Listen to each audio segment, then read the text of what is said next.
দূরে একটা ছোট্ট পানির উৎস দেখতে পেল। পানির উৎসটা দেখে সে দ্রুত তার প্রতিবেশী ময়ূরের কাছে ফিরে আসলো আর ময়ূরকে বলল, আমি জানি ময়ূর, তুমি অনেক তৃষ্ণার্ত, তৃষ্ণায় একেবারে দুর্বল হয়ে পড়েছ। তোমার এই সুন্দর আর ভারী পেখম নিয়ে উড়ে উড়ে যে পানির খোঁজ করবে তাও পারছো না। আমি এখান থেকে একটু দূরে একটা ছোট্ট জলাশয়ের সন্ধান পেয়েছি। তুমি যদি চাও তোমাকে আমি নিয়ে যেতে পারি। সত্যি?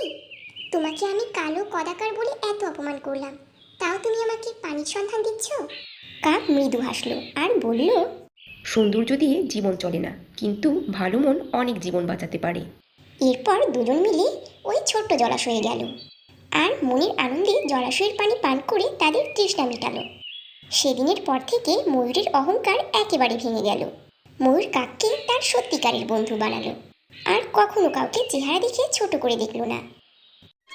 গল্পটি ভালো লাগলে চ্যানেলটি সাবস্ক্রাইব